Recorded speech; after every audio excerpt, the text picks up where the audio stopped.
मामा जी, मामा जी अपने भांजे को 1000 दे दो। पहले बहनों को कर्जन दो, पहले बहनों को कर्जन दो। अब एक बात जरूर सुने कि नेपाल की संसद में मोदी जी के बारे में जो कुछ कहा है, भारतवासी एक बार जरूर सुने। भारत के महान प्रधानमंत्री, यशस्वी प्रधानमंत्री, अब मैं ये पूछना चाहता हूं, भूटान को 10,000 करोड़, मंगोलिया को 70,000 करोड़, बांग्लादेश को 15,000 करोड़, मॉरिशस को 5,000 करोड़, नेपाल और अफ्रीका के देशों को 39 अरब करोड़, सरदार स्टैचू को 3,000 करोड़, उद्योगपतियों का ऋण माफ करने के लिए 5,55,000 करोड़, मोदी की विदेश यात्राओं पर 25,000 करोड़ और बीजेपी का मुख्यालय का 350 करोड़, मोदी और बीजेपी के विज्ञान पे 5,000 करोड़, मोदी की सुरक्षा में 24 घंटे में 1 करोड़ रुपए दिन का खर्च कर रहे हैं और साल में 591 करोड़ 30 लाख रुपए आप खर्च कर रहे हैं। और पिछले 5 सालों में कुंभ के मेले में 15,000 करोड़ और यूएसए के प्रेसिडेंट ट्रंप को नमस्ते करने के लिए 100 करोड़। तो ये यशस्वी प्रधानमंत्री है क्या? इस किस्म के प्रधानमंत्री को यशस्वी कहेंगे? आपने जो है भारत को उच्चतम बेरोजगारी के दर पे पहुंचा दिया है। आज विश्व में भारत जो है भूखमरी में बांग्लादेश से भी नीचे है, आज पाकिस्तान से भी नीचे है। जिस देश में 25% जो है रात को भूखा सोए, उस देश का प्रधानमंत्री यशस्वी है क्या? जिसने देश की आर्थिकी को बिल्कुल नीचे कर दिया, छिन भिन कर दिया, जिसने जीडीपी खत्म कर दिया, जिसने नोटबंदी में लोगों को जो है नोटबंदी के तहत जो है लोगों को मरवा दिया, जिसने नौकरियां खत्म करा दी, जिसने महंगाई चरम पे पहुंचाई, जिसने पेट्रोल 100 रुपए कर दिया, डीजल 100 रुपए कर दिया, क्या वो यशस्वी है? क्या उसको यशस्वी कहेंगे आप? यशस्वी प्रधानमंत्री है आपका, जिसने भारत के सैनिकों को शहीदों की संख्या पिछले 30 सालों में सबसे ज्यादा है। क्या ये यशस्वी प्रधानमंत्री है? जिसने देश के अंदर चीन को घुसा दिया, क्या वो यशस्वी प्रधानमंत्री है? बजट पे बोलिए। माननीय सभापति महोदय, ये बजट में जिक्र हुआ है यशस्वी प्रधानमंत्री का और मुझे उसका जवाब देने का पूरा अधिकार है, जो मुझे कोई छीन नहीं सकता है। ये क्या यशस्वी कहेंगे इसको आप? बहुत यशस्वी है। देश का जो है आज बिल्कुल देश को आर्थिक रूप से कंगाल, राजनीतिक रूप से कश्मीर से कन्याकुमारी जो अखंड भारत है वो खंड होने जा रहा है। हिंदू मुस्लिम कर करके आपने जो है इस देश की जो है ऐसी तैसी फेर रखी है। और अब जब मैं कह रहा हूं तो आपको तकलीफ हो रही है। आप बताइए क्या तकलीफ की उसमें है? आप अब ज्यादा अभी लाल किला आपने बेच दिया, रेलवे स्टेशन आपने बेच दिया, एयरपोर्ट आपने बेच दिया। यशस्वी प्रधानमंत्री है। कोयले के खदाने आपने बेच दिया, रेलगाड़ी आपने बेच दिया, बंदरगाह आपने बेच दिया, बेकिस्मती जमीनें आपने बेच दी यशस्वी प्रधानमंत्री जी ने। और कहते हैं कि देश बदल रहा है, देश बिक रहा है। महाराज ये कहिए देश बिक रहा है। LIC तैयार है बेचने के लिए, IDB भी तैयार है, ये जो एयर इंडिया तैयार रखा हुआ है, BSNL बेचने वाले हैं, ONGC बेचने वाले हैं। छोड़ने वाले क्या? आखिर में ये देश को भी बेच के चले जाएंगे। क्या है उनका? एक झोला है, झोला लेके चल पड़ेंगे। ये है आपका यशस्वी प्रधानमंत्री। ये यशस्वी प्रधानमंत्री है। दाढ़ी बढ़ाने से टैगोर नहीं बन जाते। टैगोर के गुण लाने के लिए दोबारा जन्म लेंगे 100 बार तब भी नहीं आएगा। हाँ, दाढ़ी बदल के और मेकअप करा के 15-15 लाख के, उससे कुछ होने वाला नहीं है आपका ना, बिल्कुल। और जो जहर आप लोगों ने जो है इतने सालों में इस देश के अंदर जो है आपने जो इस देश में बीजा है, उससे वो जो है ये बजट पे ही है। सर, स्पीकर सर, यशस्वी प्रधानमंत्री जी का जिक्र बजट में आया है, इसलिए मुझे भी जवाब देना पड़ा है। और मैं यहाँ ये कह के इस बात को समाप्त कर देना चाहता हूँ। बर्बाद गुलदस्ता करने को तो एक उल्लू काफी था, हर शाख पर उल्लू बैठा है, अंजामे गुलिस्तान का क्या होगा? छोड़ निकलना होगा। तुम आदम के बेटे हो, क्यों सोचते हो संघर्ष कम होगा? वो आज नहीं तो कल होगा और एक दिन हमारा अतिथि शिक्षक सफल होगा।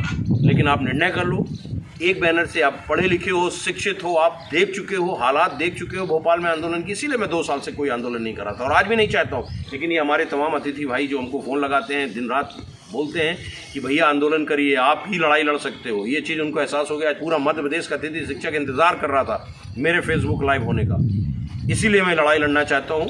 जो चंद लोग हैं जो ये चाहते हैं कि इसी तरह संगठन को बांटते रहें, वो शांत हो जाएं, अतिथियों को नियमित हो जाने दीजिए, उसके बाद आपकी दुकानदारी चलती रहेगी। जो आप चाहते हो वो सब अतिथि शिक्षक अब मध्य प्रदेश का जान चुका है।